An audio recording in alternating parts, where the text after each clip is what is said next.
y otro que se llama ayuno. El animal que es incapaz de ingerir alimento por cuestiones extrínsecas está en inanición. ¿Listo? El animal que está en ayuno, generalmente se habla cuando hay factores intrínsecos que le impiden alimentarse. Entonces, por ejemplo, extrínseco puede ser que yo no le ofrezca alimento al animal, que yo sea la única que pueda alimentarlo y yo no le dé alimento. La otra puede ser un verano bien bravo, ¿sí? Que no hay comida para el animal, ¿cierto? Entonces, esas podrían ser causas por las cuales un animal extrínsecamente no consume, lo deja amarrado, no puede comer ahí, ¿listo? Ahora, en cuanto al ayuno intrínseco, es por ejemplo cuando ya el animal él mismo es el que dice que no quiere comer. Y un animal no come simplemente porque tiene dolor o está enfermo, ¿listo? Generalmente eso nos pasa a todos, estamos enfermos, generalmente no nos da por irnos a comer un sancocho bien trifásico, bien bueno, no. Generalmente no queremos nada, solo dormir.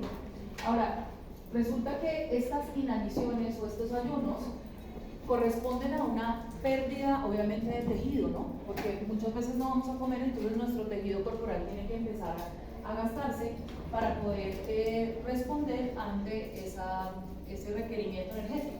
Porque así nosotros no queramos comer, el cuerpo y las células nos van a pedir energía, ¿sí? Independientemente de eso. Ahora, para poder entender qué es lo que pasa con un animal que está en un ayuno, hay que entenderlo desde tres aspectos, ¿listo? Uno, el primer aspecto es cambios metabólicos, fisiopatología del hambre y la saciedad. Entonces hay que entender por qué razón y cómo cada uno de esos aspectos pueden afectar que el animal quiera comer. Eso lo voy a explicar ahorita en el papel. Lo otro es cambios hormonales, que si yo no quiero comer, pues existe una gran activación de hormonas, enzimas, neuropéptidos, ¿sí? Que van a estar encargados de comandar esa función hormonal. Y van a decir, bueno, si usted tiene que sacar reservas, entonces tengo que llamar a este para que me rompa las reservas de tal cosa. Una hormona, un péptido, ¿bien? Y por otro lado, hay unos cambios en la composición corporal. ¿Eso qué quiere decir? Que pues si yo hago un ayuno o una dieta, por decirlo así, una restricción de la dieta, pues obviamente yo voy a empezar a perder esas reservas grasas que tengo. Mi tejido adiposo, el glucógeno, probablemente vitaminas, minerales, aminoácidos que voy a empezar a perder porque esos eran mis reservas. Ahora les recuerdo algo. Nosotros todos los días tenemos que comer, es porque de lo que consumimos en ese mismo día es que gastamos la energía, ¿sí?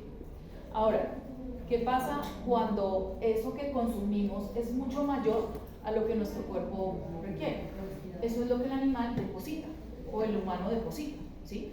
O sea que si uno está obeso o en sobrepeso, es porque uno no está comiendo lo mínimo, lo mínimo que uno debería comer. Y ese exceso de energía que tiene, pues de alguna manera el cuerpo lo deposita.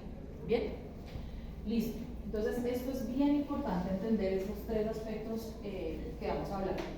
Bien, ahora en ausencia o en presencia de ayuno vamos a empezar a entender un poquito esta situación. Entonces, por ejemplo, todos, digamos, los animales tienen una ingesta intermitente. ¿Eso qué quiere decir? Eso quiere decir que podemos comer 3 veces al día, ¿no? Por ejemplo, hay perros que comen 3 veces al día o 2 veces al día. Eso es una frecuencia de alimentación. Tienen 3 frecuencias de alimentación. Por ejemplo, los monos tienen frecuencias de alimentación diaria, pero no todos los días llenan su requerimiento energético. Por eso ellos son relativamente esbeltos. Todo lo que esté en fauna silvestre, generalmente no hay animales obesos. Es muy raro. Ayer mostraron en una cosa de catálisis, mostraron unos suricatas en el ¿cómo se llama esto? La reserva esa que tienen en Cali, obesos. Qué vergüenza ese zootecnista o qué vergüenza ese médico que les hizo esa dieta a sus pobres suricatas. Eso no es normal. Un animal mucho menos en estado de estar ahí metido en un sitio puede estar obeso. Eso es un problema metabólico, ¿sí? Y no era un problema hormonal, era que le estaban dando demasiado alimento. Eso no está bien. Listo. Entonces, ¿qué pasa? Nosotros tenemos una ingesta intermitente, entonces vamos a pensar que a alguien le sucedió lo siguiente o a un animal le sucedió lo siguiente. Resulta que comió anoche, comió a las 8 de la noche, listo. Se acostó a dormir y listo, se levantó esa persona a las 6 de la mañana se levantó y un compañero lo llamó y le dijo, hermano, no tenemos clase a las 8, es a las 7. Entonces Entonces, si esa persona, mucha es responsable, coge como sea y sale de su casa y se demora 1 hora en llegar a la universidad, usted es así que alcanza a llegar. Probablemente no alcanza a desayunar, sino sale picado y una vez corriendo a este problema. Entonces, ese personaje comió a las 8 de la mañana, no va a comer ahora, entonces empieza a haber unos cambios metabólicos importantes, porque cuando uno está durmiendo, uno tiene hambre, uno está dormido, ¿sí? Ahora, cuando esa persona se despierta, pues obviamente el cuerpo le pide energía, porque ha estado en un estado, una tasa metabólica prácticamente de subsistencia, en donde las cosas se están reparando, pero más bien con baja energía. Listo. Se supone que después de que, si esa persona hubiese comido, probablemente tendría la energía, la insulina sube, todo el mundo se organiza y todos estamos muy bien. Pero en este caso que esa persona no comió, lo más probable es que los niveles de insulina y de glucosa estén bajos, porque esa persona no comió. Y probablemente llegue acá a la universidad y le suene el estómago un poco. Y resulta que tenía clase de 7 a 12. Entonces ya lleva más de 20 horas sin comer. ¿Listo? Llega un momento en donde a esa persona le da como mal genio porque tiene hambre. ¿Sí? Eso también pasa, que le da como hambre. Pero también llega un momento en donde como que pasa el hambre. No sé si en algún momento les ha pasado. Que uno no almuerza, pucha, tengo hambre, y después como a las 2 horas o antes uno no, ya no tengo hambre. ¿Sí? Eso son los efectos contrarreguladores del hambre y de la saciedad. ¿Bien? Cuando yo como, obviamente después de un estado posabsortivo, y esto tiene que ver con un concepto que se llama prandial, pre y postprandial. Cuando yo no he comido, estoy en estado preprandial, antes de comer, antes de que los niveles de glucosa suban. ¿Listo? Entonces, si por ejemplo yo tengo un animal y le voy a tomar una glucosa, una glicemia, y la glicemia está entre 60 y 120, lo normal es que si yo he pasado 12 horas, o ese animal ha pasado 12 horas sin comer, lo normal sería que los niveles de glucosa estuviesen más hacia 60, porque llevo 12 horas sin alimentarme, ¿sí? Pero ¿qué pasaría si yo a ese animal le tomo una muestra de glucosa con 12 horas de ayuno y está en 110? Lo máximo es 120. ¿Está bien? No está bien. Está entre el rango, pero que esté metabólicamente bien, no está. ¿Listo? No, porque no lo sabemos cómo se comporta postprandial. Entonces, por eso es que a usted lo mandan a desayunar o le dan un jugo supremamente dulce para que usted se tome esa vaina y entonces podamos mirar cuál es el desorden de usted. Y después se harán otras pruebas para identificar si efectivamente lo que usted tiene es diabetes o de pronto tiene otra condición distinta. Por ejemplo, puede ser un incremento del cortisol. El cortisol también incrementa los niveles de glucosa en sangre. Entonces, ok, listo, se toma usted su cabeza y después de que usted se la toma resulta que, no sé, está en 160. Usted no regula sus niveles de azúcar porque en teoría el rango debería estar entre 60 y 120 para cualquier animal normal. O sea que usted se salió del rango. Entonces ahí ya el endocrino va a empezar a mirar por qué razón usted no está regulando la glucosa. ¿Es un problema de insulina? ¿Es un problema de que la insulina no trabaja? ¿Es un problema de que no se produce insulina? ¿De dónde está el problema? O sea, hay varias causas que generarían ese problema. O por el contrario, ¿qué tal que usted coma e inmediatamente después la glucosa sigue estando en 60? Caray, ¿cómo así que está en 60 si usted acaba de comer? Entonces ahí es donde empezamos a pensar en otras cosas. Por ejemplo, una cosa que se llama un insulinoma. También podría ser algo en efecto que cause eso. Bien, ahora, si yo tengo glucosa en mi sistema, yo estoy bien.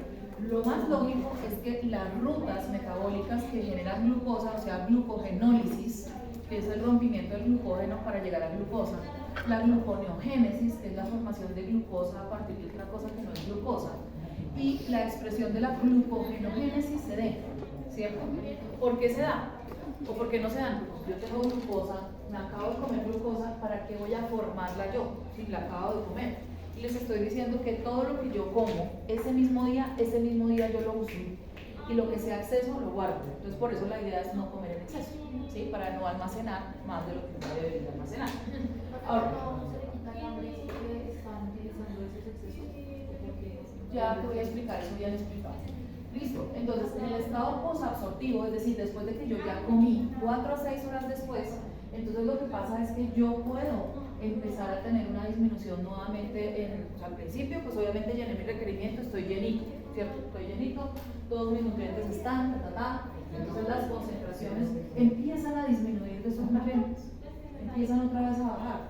entonces, si yo no como, en ese momento otra vez se despiertan una gran cantidad de neurotransmisores que son contrarreguladores y que van a hacer al animal ingerir alimento. ¿Listo? Entonces ahora sí lo vamos a explicar un poco más sencillo. Aquí, bueno, antes de eso más bien expliquemos esto. Resulta que energéticamente se conocen dos estados en el animal. Energéticamente, fisiometabólicamente, por decirlo de alguna manera. O sea, la fisiología normal más el metabolismo normal tienen dos estados. Uno que es un estado sano y que se relaciona más con un estado que se llama hipometabolismo. ¿Listo? Y uno, cuando el animal está enfermo, que se relaciona con un estado que se llama hipermetabolismo. ¿Bien? En el estado hipometabólico, hipo es bajo, entonces el metabolismo está bajo. ¿Listo? Y ese metabolismo está bajo porque muy seguramente cuando lleguemos a ese metabolismo bajo, vamos a tener una tasa energética baja energética, muy baja, apenas para subsistir, y muy probablemente tendremos algún tipo de energía adicional para sostenernos y recuperar. ¿Listo? Mientras que un animal en estado hipermetabólico puede tener todas estas características. O sea, yo puedo tener dos animales, uno sano y uno enfermo. ¿Cuál es la diferencia de los dos? El manejo de los recursos. ¿Sí? Mientras el sano se va por la vía amable y empieza a mover grasa, empieza a mover cetonas, cuerpos cetónicos, y usa eso como fuentes energéticas y nunca jamás toca la proteína. En un estado hipermetabólico es todo lo contrario. Se usan todas las fuentes, ojalá, mejor dicho, todo lo que tenga el animal disponible, porque necesita glucosa y necesita energía para defenderse contra algo. Pero esas rutas metabólicas son anómalas. ¿Por qué razón? Si yo estoy sano, yo estaría liberando catecolaminas, tendría dolor, tendría algún problema de eso. No. Pero cuando estoy enfermo, sí. Entonces, el hecho de que esas hormonas del estrés, del dolor, ¿sí? de la angustia, de la fiebre, ¿sí? lo que causa toda esta enfermedad, estén ahí, hace que el metabolismo cambie. Y entonces, ese metabolismo empieza a hacer cosas estúpidas, como por ejemplo, utilizar las proteínas como fuente de energía. ¿Por qué no es buena idea que un animal utilice la proteína como fuente energética? ¿Por qué no es buena idea? ¿Quién quiere contarme por qué no es buena idea? Porque puede cargar la masa muscular. No tanto por eso. Una respuesta más específica que eso. Porque necesita proteínas para... Pero ¿cuál es el efecto? ¿Por qué no es buena idea? ¿Por qué no es buena idea? La proteína sí tiene energía, pero ¿por qué no es una buena idea? Porque es más demorada la proteína. No. Porque no es tan buena fuente de energía como esto. ¿Por qué? Explicación clara. Porque los carbohidratos pues ayudan a que se hagan la glucosa, con eso pues se genera energía. Pero ¿por qué no es una buena idea utilizar la proteína? Eso no responde a mi pregunta. Porque la proteína tiene como otras funciones, ¿no? Por ejemplo, se puede ir a la elaboración de enzimas y pues eso significa una función. Sí, pero no es una respuesta clara a la pregunta. ¿Por qué no es una buena idea utilizar las proteínas como fuente energética? La pregunta es esa. Tú me estás hablando de otra cosa que no tiene relación con energía. Entonces, por eso tu respuesta no es correcta. ¿Sí? Por el producto final de usar la proteína como fruta. ¿Y cuál es el producto final? Amoníaco. Entonces póngale punto a ello. Porque sí, porque se va a producir amoníaco. ¿Y eso es bueno? ¿Cuál es la segunda explicación? En la clase anterior nosotros veíamos el ciclo de la urea, o hablábamos de ese ciclo de la urea, y yo les decía que se gastan 8 ATPs y se producen 2. ¿Eso es un buen negocio? No. Por eso es malo energéticamente hablando, porque yo tengo que gastar más energía de la que produzco. O sea que yo me estoy desgastando mucho más energéticamente, no es una buena idea. Lo otro es que cuando yo ingreso a utilizar la energía, me deshidrato. ¿Eso es una buena idea? No, mientras con las otras rutas yo me hidrato, con esta me deshidrato. ¿Listo? Y por otro lado, yo necesito fósforo, mucho fósforo, libero fósforo, ¿sí? De esa proteína.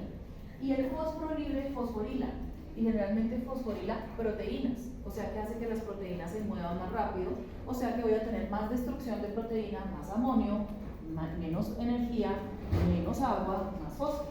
Y voy a empezar a tener problemas y problemas y problemas con la generación energética. Por eso no es una muy buena idea, ¿sí? Ok, pesar de que estoy pensando en que me puedo ir intoxicando con ese amonio, ¿no?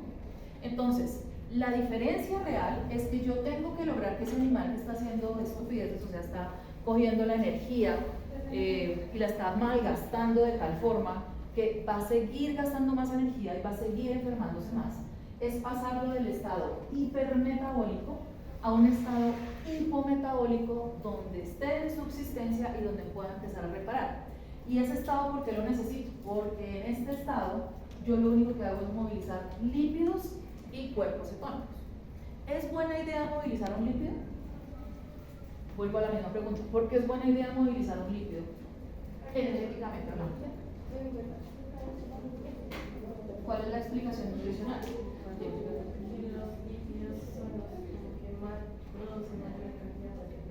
Ok, ¿cuántos producen?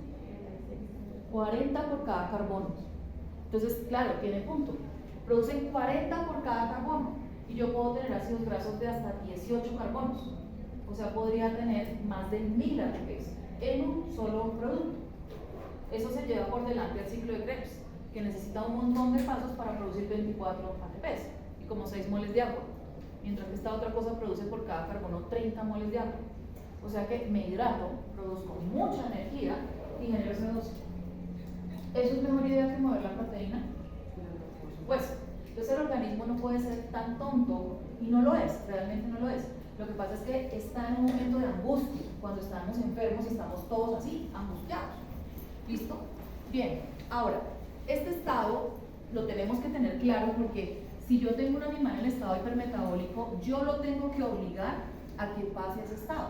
Y la única forma de obligarlo es que yo le maneje la energía semanal y se la baje a tasa metabólica basal. Lo tengo que obligar a que no tenga tanta energía disponible. Por eso, es más, el organismo es sabio. Si está enfermo, nadie come un montón, por el contrario, no come.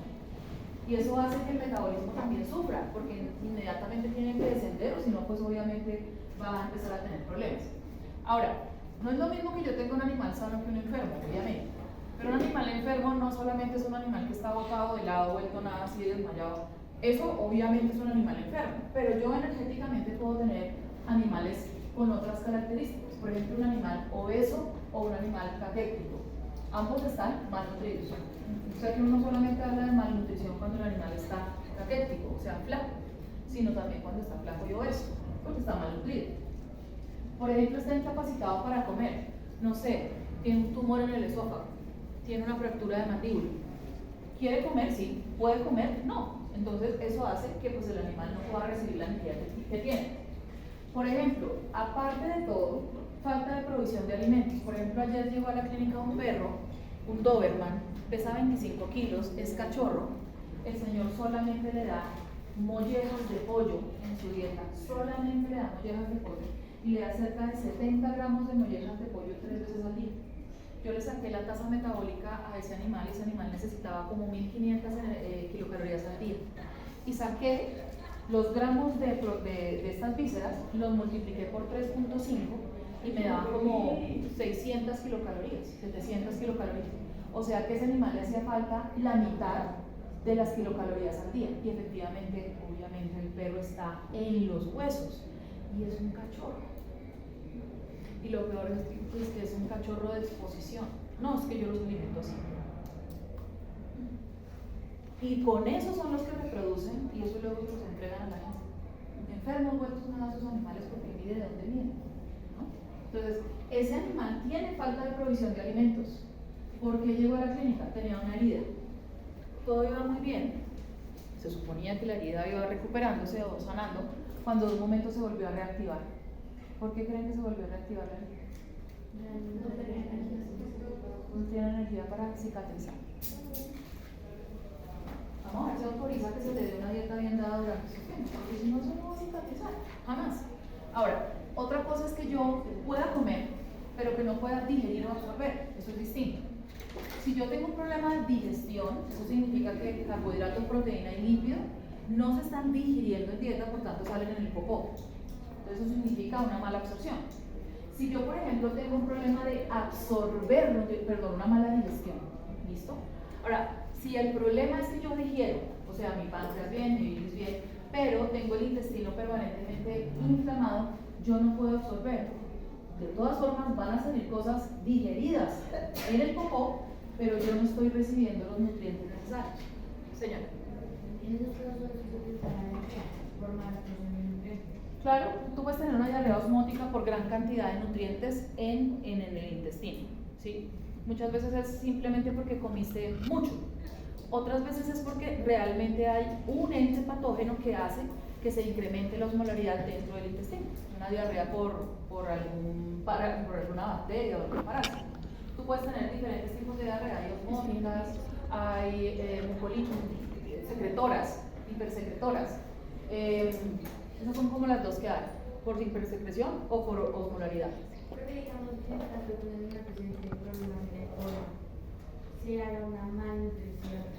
En el colon ya no se puede hablar de una mala nutrición, a no ser, no, en ninguna especie se puede hablar de una mala nutrición en el colon.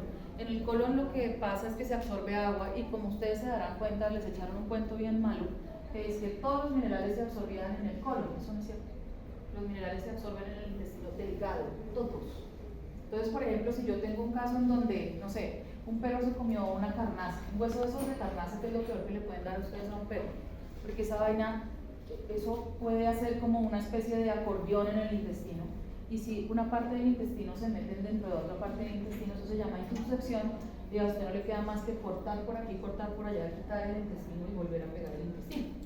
Pero si usted le quita la mitad del yeyuno y una parte del yeyuno a ese animal por esa patología, ¿el animal va a poder absorber? No. Entonces, ¿y qué hacen? No, pues le quitamos esto, pero váyase con una dieta normal, chunky.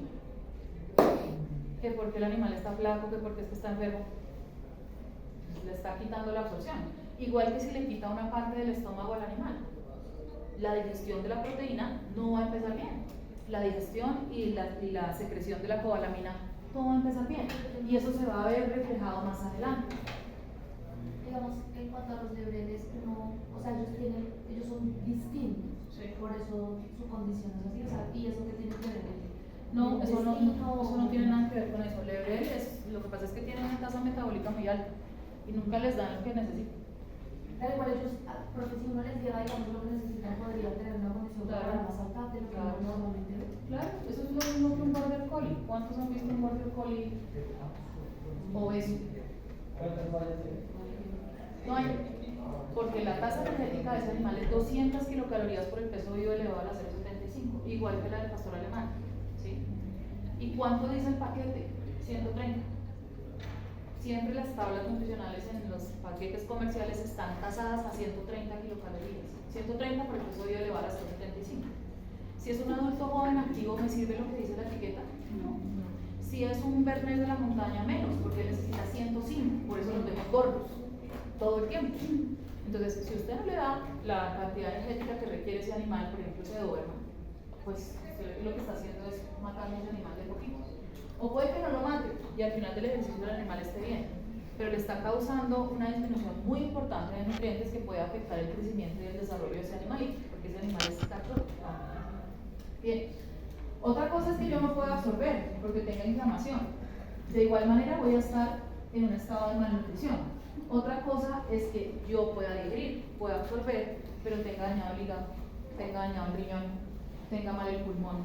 Entonces muchos de los nutrientes no los puedo metabolizar porque tengo ese problema. Ahora, las inaniciones y los cambios de los estados, esto se ve agresivo pero no es tal, es más bien fácil. Los cambios del estado metabólico de los pacientes tienen mucho que ver con esto que se llama un estado hipometabólico o hambreo simple. ¿Eso qué quiere decir? Un hambreo simple es que yo voy a dejar un animal sano, en condición corporal normal, y lo voy a dejar sin comer. ¿Eso ocurre en la vida normal? Sí. Por ejemplo, tengo que hacer una cirugía y tengo que dejar al paciente sin comer por unas horas. O tengo que hacer una gastroduodenocolonoscopia en donde necesito lavar todo el tracto digestivo, incluido el colon, y le tengo que dar 48 horas de ayuno sí o sí. Son 48 horas de ayuno, el animal se muere, uno se muere, no. El gato hay que hacerlo más corto, un poco más corto el tiempo y bueno, hacer algunas estrategias para poder limpiarlo bien y que no haya tanto problema, porque sí tiene problemas si no consume alimento. Señor. Una pregunta, digamos en esos estados de ayuno mandarios, ¿con qué se podría sustituir por una No, nada, con nada. Ahorita vas a entender por qué, o más bien dentro de 8 días van a entender por qué? Porque tenemos dos actividades. Una es un taller, cada persona del grupo va a leer unas lecturas que les voy a subir en el Padlet, que están en el aula virtual. Unas son de hipometabolismo, otras son de estrés oxidativo y otras son de hipermetabolismo. Cada integrante del grupo se lee un artículo. Si son más de 5, entonces se lee otra vez uno de los artículos, se lo vuelve a leer, 2 personas del grupo, el que quiera. El caso es que cada uno por lo menos responsabilícese de leer un artículo. Y viene aquí y hacemos un taller. ¿Listo? Por otro lado, les voy a dar una pregunta para el parcial. Es decir, usted va a saber una de las preguntas del parcial y esa pregunta vale un montón. Puede valer hasta 2 puntos del parcial. O sea que si usted no la estudia, porque usted no me la va a traer escrita, usted la va a traer aquí. Y dice lo siguiente, anoten por favor, sobre todo mi monitora Estrella anota, porque me va a salir una foto donde esté eso claro. Entonces, para este grupo entonces, ¿qué pasaría fisiometabólicamente hablando? Fisiometabólicamente hablando implica rutas, ciclos, mapas, no implica carrera. ¿Listo? Es que el animal comió. No me interesa. Me interesa es que, entonces tiene una alta reserva, entonces glucogenólisis, glucógeno, UDP, glucólisis, ruta. No me sirve el nombre, la ruta, ¿sí? Con todos los metabolitos, para que usted me explique eso bien explicado. ¿Bien? Listo. Entonces, ¿qué pasaría fisiometabólicamente en un animal de su especie de interés? O sea, de la especie de interés que usted eligió aquí en clase. ¿Listo? Si estando en condición 5 de 9, o sea, es un perro, gato o un caballo. 3 de 5, si es una vaca o una cerda, por 5. O 2 de 3, si es un pollo, porque no sé si aquí hay pollos, pero pues digo todas las pollos. Recibe una dieta baja en proteína,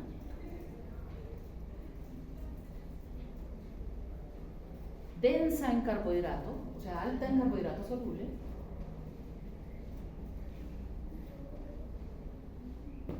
y baja en grasa. Usted me va a explicar metabólicamente qué le va a pasar a ese animal. ¿Listo? Metabólicamente es ruta, ciclo. ¿De qué van a partir? Que está en buena condición corporal, pero empieza a recibir esa dieta. ¿Listo? 5 a 9 es en caballo, perro y gato. 3 de 5, cerdo y vaca. 2 de 3, pollo. ¿Listo? Toda está lista para que pues, o anotas allá los puntos. Yo no he firmado. ¿No han firmado? ¿No han firmado? Bueno, pónganle en pilas a eso. Listo, entonces, esa es la pregunta del parcial. Usted no me la va a traer aquí escrita, usted la va a traer aquí en el cerebro. Igual, si usted hace eso, lo que sea que yo le pregunte en ese parcial, desde la parte metabólica, usted la va a saber contestar como necesito que la conteste, que es con rutas y ciclos. Si usted no me contesta esa pregunta con rutas y ciclos, pues no está bien la respuesta, ¿sí? Porque la respuesta es fisiometabólica. ¿Bien? Listo. Entonces, digamos así que el cuerpo es el organismo es muy inteligente en este sentido. Cuando uno come, inmediatamente se suben los niveles de insulina, ¿sí o no? Entonces, uno come y se suben los niveles de insulina. ¿Por qué? Porque comí. Y obviamente los niveles de glucosa y energía, más bien de energía, pues incrementan, ¿cierto? Sí, incrementa. Muy bien, listo. Pero si yo dejo de comer, entonces obviamente pasa el efecto contrario, se me baja la insulina y se me baja la glucosa. Pero eso no quiere decir que el organismo se quede así y nos morimos porque no comimos. No, tiene unos efectos contrarreguladores para poder establecer eso. Ahora, hay unas cosas bien interesantes. Ustedes ya, según entiendo y ojalá espero que sea así, ustedes decidieron no hacer la conclusión individual. Van a dedicarse a hacer las respuestas de los videos que ya debieron haber quedado listas y su mapa. ¿Sí? En eso quedamos. El mapa entregado dentro de 8 días. ¿No? Bueno, entonces, la idea es que usted, porque dentro de 15 es el parcial. Entonces, la idea es que usted ya debe saber, por ejemplo, cómo se transporta la glucosa dentro de una célula. ¿Quién me contesta eso? No lo hemos hecho todavía. Por eso que les di ese trabajo hace 2 semanas. Precisamente porque sé que es un trabajo duro. Y sé que son grupos grandes, pero esos grupos grandes, a la hora de la verdad, cuando se necesita hacer un trabajo de estos, es pocas manos. En serio que sí. Entonces, bueno, si no lo han hecho, resulta que las células tienen unos traductores para poder pasar a través de, digamos que tengo ahí un almidón, llegué a la glucosa. Bien, esa glucosa está en el lumen intestinal. Esa glucosa se pega a un receptor que generalmente tiene manosa. Y ese receptor hace que la glucosa suba por transporte activo mediado por sodio. Listo, llegó al enterocito. Si el enterocito necesita glucosa, o sea, necesita utilizar la glucosa para hacer un glucolípido para su pared, coge esa glucosa y la usa. Pero si no la necesita, porque ya tiene todo eso muy bien, coge esa glucosa y la manda por un carrito transportador de un lado al otro de la célula que se llaman SGLTs. Con esos SGLTs, la glucosa queda al otro lado, ya cerca del vaso sanguíneo, en donde va a pasar por sangre. Lo que pasa es que allá se queda esperando unos carritos transportadores que se llaman GLUTs. Y hay muchos GLUTs, hay 10 GLUTs. El 1 y el 3 es el GLUT que va al cerebro. ¿Y por qué va al cerebro? Porque es que resulta que estos GLUT 1 y 3 no son insulino dependientes. ¿Eso qué quiere decir? Que si yo tuviese diabetes desde que soy bebé, yo no me voy a morir. ¿Por qué? Porque si yo no tengo insulina, si mi diabetes es tipo 1, que es la que no produce, 2, perdón, que no produzco yo insulina, pues yo me moriría. Es más, un animal que nace sin páncreas, ese sí se muere, ¿sí? Ese sí, muy pocas posibilidades tiene de vida. Pero si yo tengo esa condición y no produzco insulina, no importa, porque estos GLUT no son dependientes de la insulina, o sea que la insulina no tiene nada que ver allá con el cerebro. Puede llegar la glucosa al cerebro, entrar al cerebro y funcionar sin ningún problema. ¿A dónde más puede llegar? A los eritrocitos. A los eritrocitos no tienen ningún problema. El problema son los polimorfonucleares. A eso sí no les llega. ¿Listo? Eso sí tienen que tener un transportador especial, otro GLUT, para que les permita entrar al polimorfo y el polimorfo pueda crecer. ¿Listo? Bien. ¿Hasta ahí todo bien? Digamos que este animal lo que le pasó fue que dejó, por alguna razón estaba en condición normal, como la pregunta que les estoy haciendo, y se le va a hacer un hambreo muy largo. Hay un manejo metabólico que se le hace a las gallinas, se le hace a los peces. Incluso ustedes sí saben que hay hembras que tienen sus peces en la boca, o sea, hocican los huevos, incuban sus huevos en la boca, y durante esa incubación, que puede demorar 2 o 3 semanas, ellas tienen a los chinos ahí y ellas no comen, porque los chinos están ahí, si no se podrían comer sus huevos. Entonces, están ahí y esperan a que nazcan sus larvas, y cuando ya nacen, pues sí pueden comer. Y uno ve esos alevinos que abre la mamá la boca y todos se meten en la boca, y están ahí, ¿sí? Pero en ese momento ya la mamá puede comer, pero durante 2 semanas no comió. ¿Y se murió? No, la mamá está ahí. ¿Listo? Se muere si no tiene reservas, pero si tiene reservas, ahí está. Hay otro ejemplo que se llama la muda forzada. La muda forzada es que yo tengo una gallina y esa gallina produce más o menos de 20 a 80 semanas huevo. ¿Listo? Arranca así lento, luego hay un pico y luego vuelve a bajar, más o menos a la semana 80. Resulta que esos huevos a la semana 80 se vuelven un poco pequeños y muy frágiles. Si yo estuviera pensando en una especie como un tucán, como no sé, una ave de esas migratorias, si yo estuviera pensando en eso, lo más seguro es que si ella empieza a tener unos huevos frágiles y unos huevos pequeños, eso le ayudaría para la subsistencia de su especie. Entonces, fisiológicamente ocurre un proceso en todas las aves que es la muda. Ellas entran en ese estado fisiológico en donde no comen por semanas es más durante el vuelo, no comen por semanas, pierden todas sus reservas corporales, incluso pierden las plumas, todas las plumas, y luego empiezan a comer nuevamente y luego empiezan a producir sus huevitos bien. ¿Listo? Eso es un proceso metabólico fisiológico normal. ¿Listo? Lo que pasa es que el humano cogió ese proceso fisiológico y lo enfocó hacia la producción. Y está bien, porque las mudas pueden hacerse una vez. ¿Listo? Entonces, bueno, ¿qué es eso de la muda forzada? Ya sabemos que fisiológicamente las gallinas lo hacen, y lo hacen cuando empiezan a bajar su producción. En ese momento, algunas de esas gallinas empiezan a perder pluma.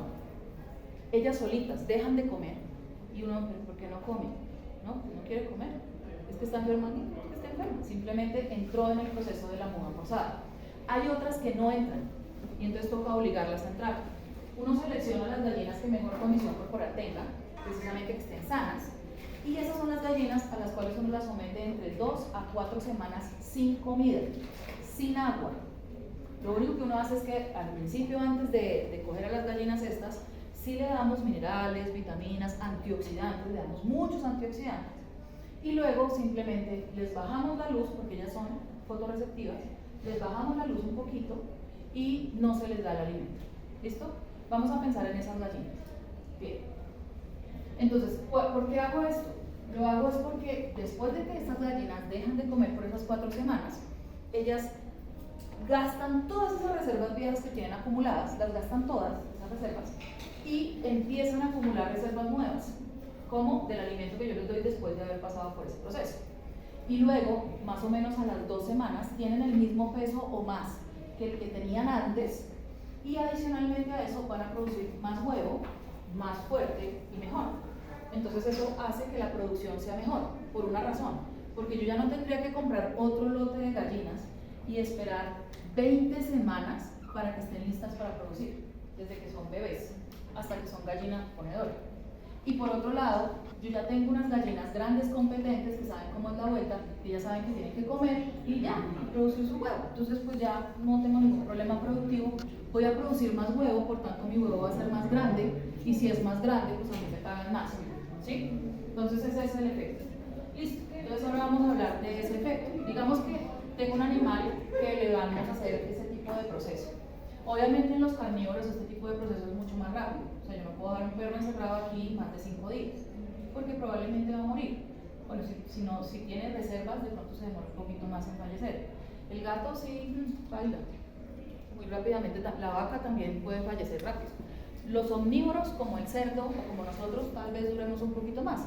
Ahí está el ejemplo de los niños esos que se perdieron por allá en la selva, que duraron como un mes perdidos, comiendo de lo que había en la selva hiporréxicos, es decir, no estaban recibiendo toda su reserva, pero los encontraron, gracias a Dios, antes de que entraran en un proceso de inanición. Es más, ellos estuvieron hospitalizados como 2 meses después de eso, porque la cosa fue dura, la cosa fue peligrosa, pero los alcanzaron a salvar. Entonces, ¿qué pasa? Ok, digamos que el día de ayer yo le di comida a las gallinas común y corriente, y hoy es el día de la muda forzada de esas gallinas. Bueno, arrancamos con la muda forzada, les bajé la luz, y esas gallinas tranquilamente empezaron a decir, oye, ¿qué? Y la comida, y buenas, y empiezan a picar, ¿no? Empiezan a caminar.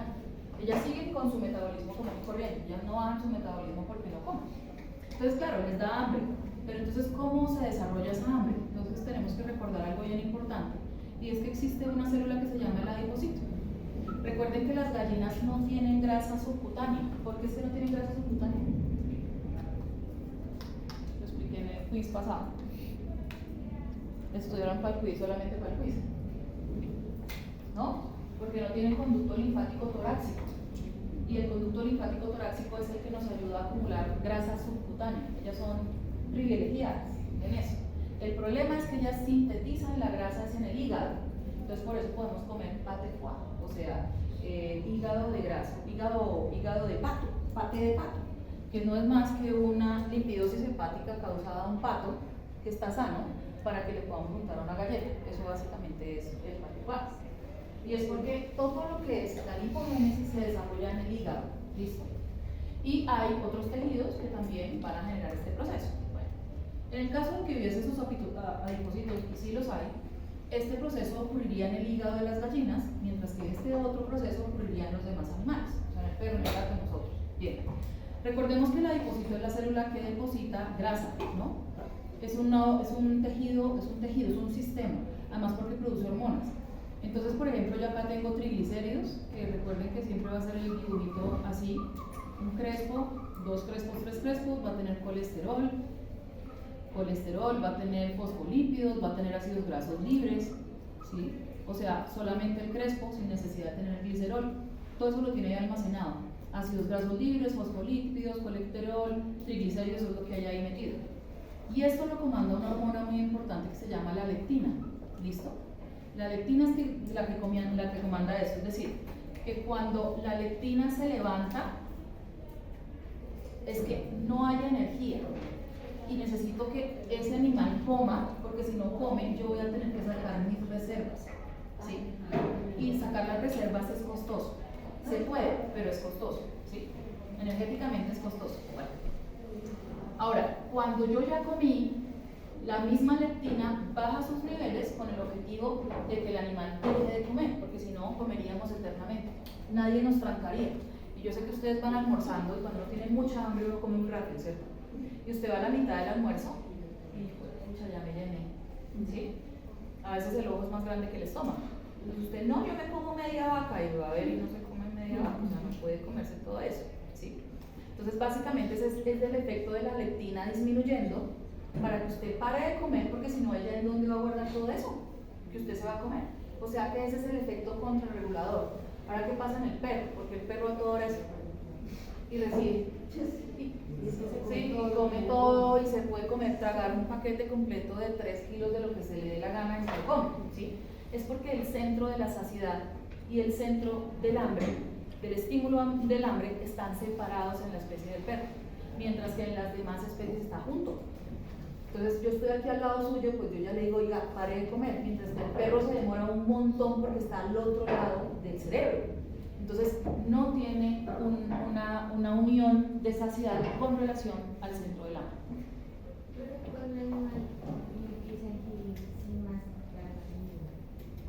Lo que hace el perro. Pero ese animal está muy lleno, va a seguir comiendo. Sí, claro.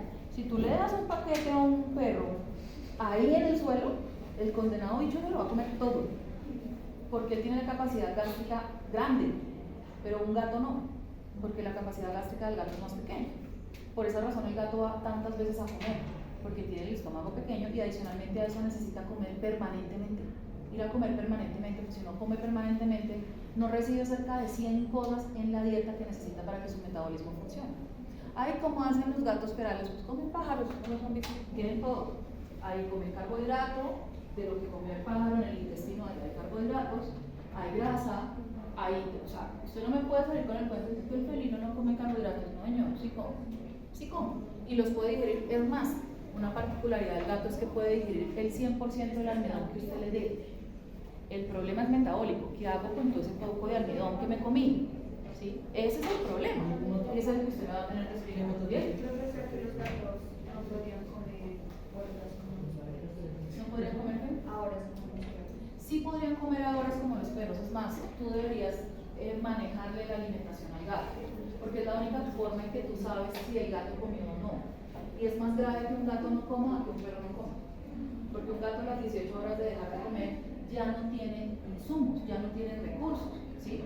Y el gato requiere, por ejemplo, taurina, arginina, aspartato, omegas 3, ácido araquidónico.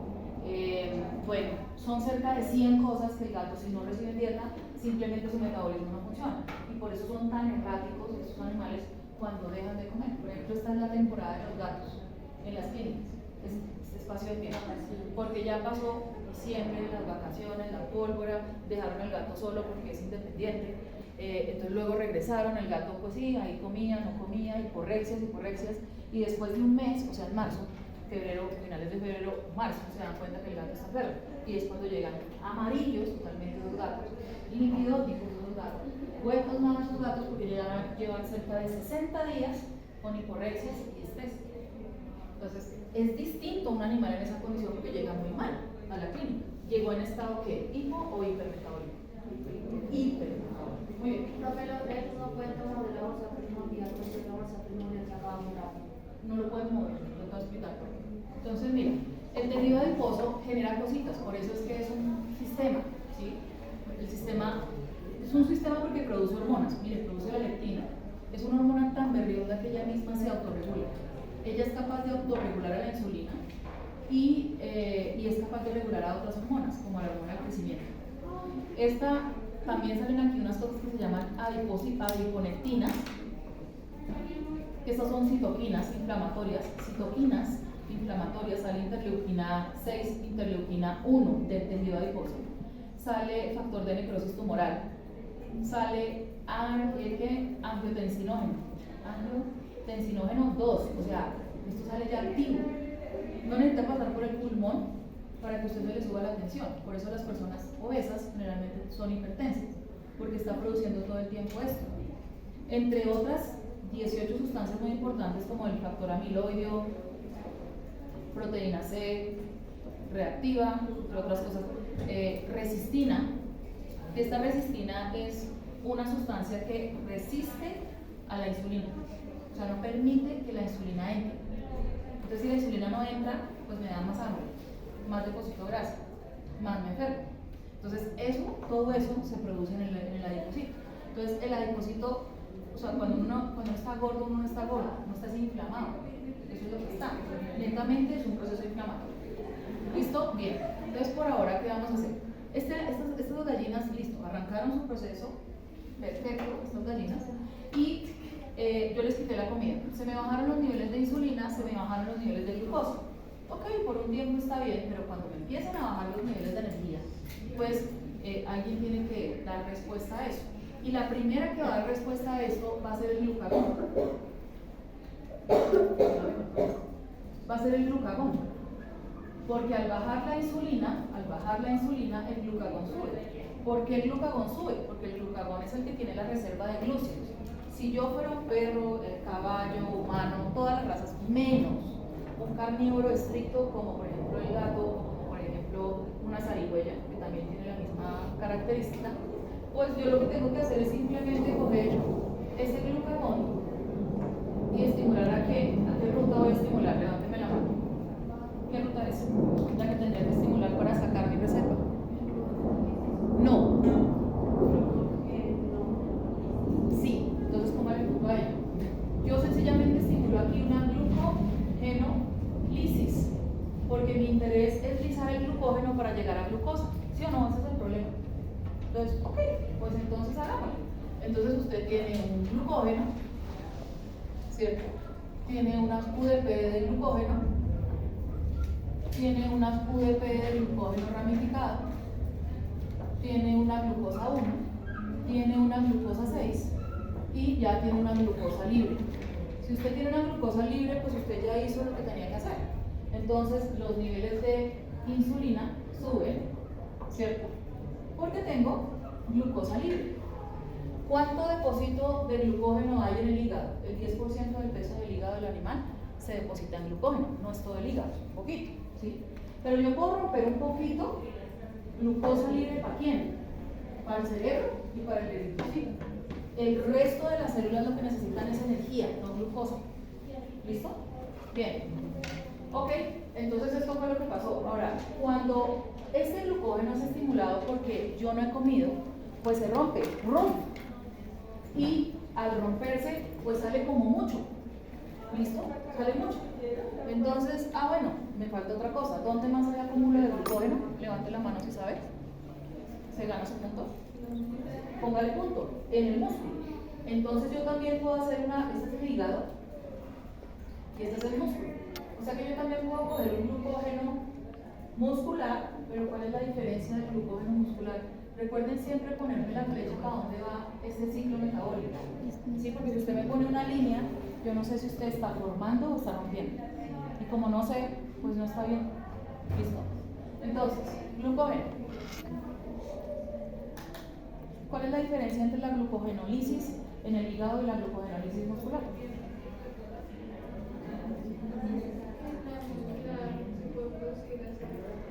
Muy bien, póngale punto. ¿Cómo? La misma vaina, UDPs de glucógeno, pero lo voy a explicar un poquito mejor. UDP, para no repetirlo, pues simplemente llego hasta donde puedo llegar. Glucógeno, aquí, hasta aquí llegué. Porque es que en el músculo no hay glucokinasa.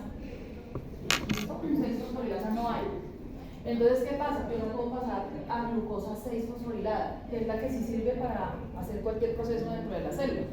Entonces, a mí me toca precisamente estimular unas células, unas células del músculo, que son generalmente, hay unas que son rápidas y unas que son lentas. Las rápidas generalmente son anaeróbicas. ¿Por qué son anaeróbicas? Porque ellas no tienen mitocondrias, entonces no hacen procesos oxidativos. No tienen enzimas, porque no hacen proceso oxidativo, y no tienen mucha cantidad de vasos sanguíneos, por eso no son oxidativas. ¿Listo? Y están ahí. Lo que pasa es que ellas sí tienen un movimiento rápido. ¿Por qué?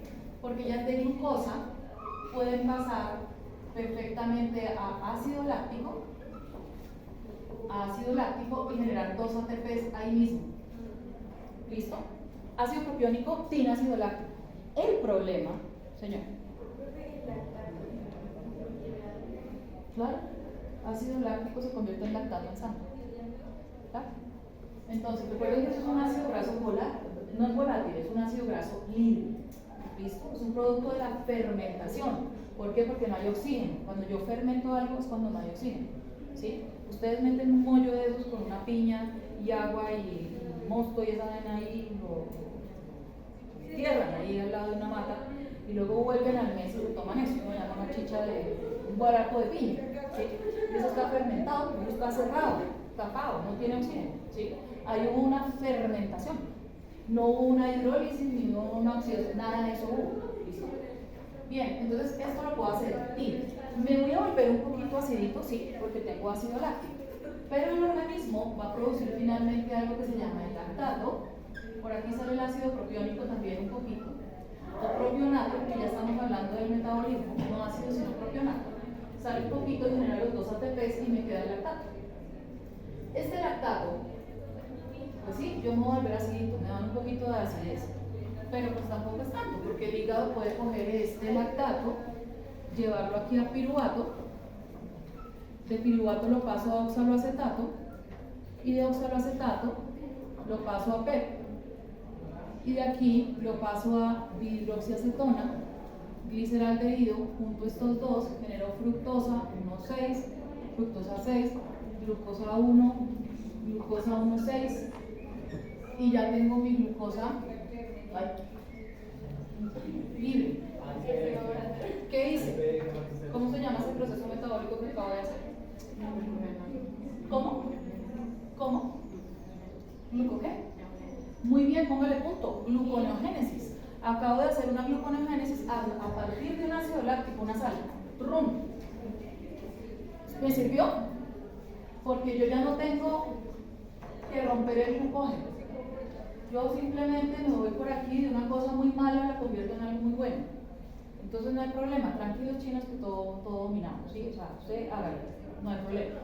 Ahora, cuando esto ocurre, recuerden que estas fibras musculares, y es por eso que hagan de cuenta, obviamente para poder hacer eso yo necesito algo de adrenalina, ¿no? Es como cuando vienen a atracar a uno. Cuando me vienen a atracar, uno ve 2 maleantes, pero que se les nota aquí, soy un ampón asesino, ¿sí? Pues uno no se queda ahí, buenas, ¿no? Uno sale, piedra, polvorosa y corra, ¿cierto? Obviamente usted tiene que correr rápido, o sea que las fibras musculares que se van a activar son estas, ¿sí? El problema es que si usted no tiene físico, a las 2 cuadras usted ya va así, con un calambre berraco, ¿cierto? O si usted tiene físico, se salta hasta una cerca, y usted después no sabe cómo se saltó la tapia con tal de que no lo robaron, ¿cierto? Resulta que ese calambre es este ácido láctico intentando salir de esas fibras. Entonces, cuando usted tiene un calambre, ¿usted qué le dicen que haga? Tiene un calambre ya, ¿usted qué le dicen que haga? Que estire. Claro, yo estiro y esto me duele, ¿no? Se tensan las fibras musculares. Y lo dejo ahí no 2 segundos, no, son 40 segundos de aguantes del dolor. Y cuando usted suelta, ¿cuál es el efecto cuando usted suelta? Entra sangre. Y esa sangre es la que se lleva hacia la ciudad. Y esta es la que termina en el hígado. O sea que todo es perfecto, o sea, aquí no se pierde nada, ¿sí? Bien, o sea que yo puedo hacer esto, ¿no? Pero sería inteligente en este caso que yo cogiera esta fuente energética tan importante para mí y la convirtiera en energía. Además, puedo hacer todo esto. ¿Qué quedó pendiente aquí? Aquí yo rompí. Aquí yo estoy produciendo ATP en alguna parte. Sí. Así sea para producir este ATP yo necesito una ruta. Antes de hacer todo esto, ¿cuál es esa ruta? ¿Cuál? Sin esa ruta yo no puedo hacer eso. ¿Cuál? No puedes hacer glucólisis si no tienes esa ruta. ¿Cuál? Póngale punto. Claro, vías ventosas. O sea que yo tendría que agarrar una ribosa que salió de una ribulosa, que salió de un ácido galactourónico. Esta ribosa terminó en cilulosa, esa cilulosa en silosa, esa silosa en eritrosa, y esa eritrosa se fue para el eritrocito, y esta ribosa se fue por aquí para el gliceraldehído, ¿cierto? Y de aquí en adelante, en cada paso de estos, ¿generó qué? ¿Qué generó? El NAD, no, ATP no, generó NAD, ¿sí? NAD. Sin NAD yo no puedo producir ATP. O sea que la primera ruta que se tiene que estimular es el ciclo de las pentosas, o si no estado beta no va a funcionar. ¿Listo? Mire cómo estoy conectando todo. ¿Estoy dejando algo libre? No, porque el metabolismo es así, él se conecta. ¿Bien? Listo. Digamos que estas fueron las primeras horitas y yo lo vi como bien, ok, gaste usted esta parte, yo gasto otra parte de aquí y ahí vamos funcionando así como tal ese pascual. Pero si yo ya llevo muchas horas, sería algo inteligente que yo hiciera esta, cojo la glucosa que acabo de armar y voy a romperla. ¿Sería inteligente? Pues sería como largo, pero bueno, podría serle. Ok, la rompo de aquí para allá y tengo 12 ATPs, agua metabólica y CO2. Pero resulta que aquí en el tejido adiposo hay algo que sí puede tener mucho más energía, ¿sí o no? Lo único es que yo necesito acá un influjo de un montón de cosas. Entonces digamos que voy a empezar a utilizar mis ácidos grasos y tengo un carro de mercado. Ese carro de mercado yo lo voy a coger y me voy a ir con el carro de mercado. Entonces ustedes me van a decir que le voy a echar a ese carro de mercado para poder hacer una... ¿Qué sería aquí? ¿Cómo se llamaría lo que tengo que hacer aquí dentro de este adipocito o dentro del hígado si fuera un pollo? ¿Qué proceso metabólico tengo que hacer para sacar esos lípidos de ahí? Lipólisis, póngale punto. La mano, delante la mano, póngale punto. Allá también. Tiene que hacer una lipólisis. Para hacer lipólisis, ¿qué hormona necesito? Obviamente a esta, porque si esta no manda, ella es la que va a abrir eso para que entren cosas y puedan salir. ¿Listo? Listo. ¿Qué más necesito?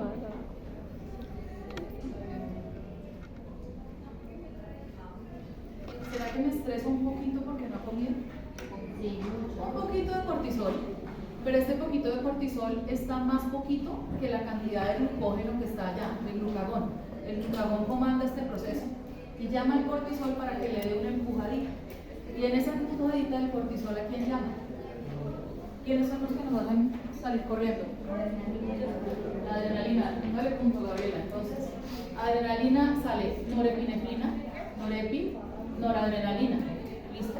Pero para que pueda salir norepinefrina y noradrenalina, yo necesito energía, ¿cierto? O sea que yo necesitaría estimular antes a quién. Vuelvo y necesito aminar, necesito AMP cíclico, ¿listo? Obviamente nada para producir ATP, acetilcolina, ¿cierto? Para poder generar cualquier estímulo aquí adentro y que me ayude a sacar este triglicérido. ¿Qué más necesito? Si necesito acetilcolina, ¿cuál será el siguiente metabólito que necesitaré? ¿Cuál? No. Acetil, sí, ¿cuál? Acetil-CoA, más bien. O sea que yo necesito este mismo insumo que está aquí. ¿Sí ve que eso ya estaba formado ahí? O sea que yo solamente cojo este acetil-CoA y me lo llevo para allá. A partir de la acetilcolina, acetil-CoA. Listo. Saqué este lípido de ahí. ¿Cómo se llama la primera enzima que rompe eso? ¿Cuál? No. No. Tengo 3 crespos. Tri. Lo voy a separar con glicerol.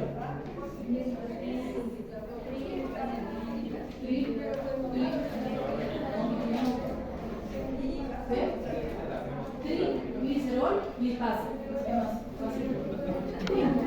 Rompí este coso. La segunda esta es triglicerol lipasa. Esta es lipoproteína lipasa. La lipoproteína lipasa va por la sangre. Y ella va rompiendo lípidos y haciéndolos meter en los tejidos. Y por último, la monoglicerina lipasa. Ya separé el glicerol. ¿Qué hago con este glicerol? Glicerdaldehído, tiqui, tiqui, tiqui, tiqui. Dice una gluconeogénesis. Y por este lado, ¿qué necesito hacer? Entrar a la célula, hacer una ¿qué? ¿Quién dijo beta-oxidación? Póngale punto. Una beta-oxidación. Para hacer una beta-oxidación yo necesito cositas. ¿Cuáles cositas necesito? ¿Qué necesito?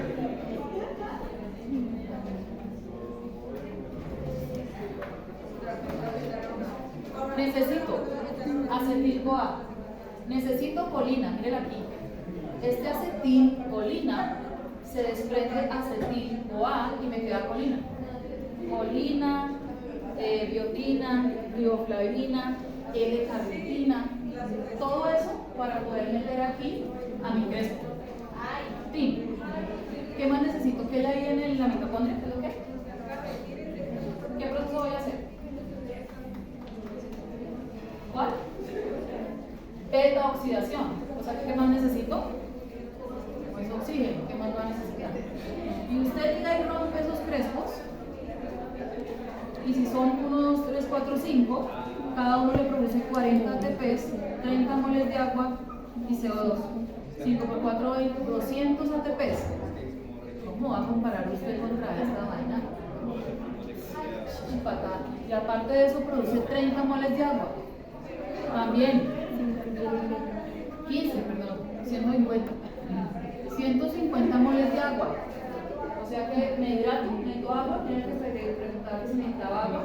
¿Necesito agua? No. Genero CO2, sí, pero eso lo saco por la respiración.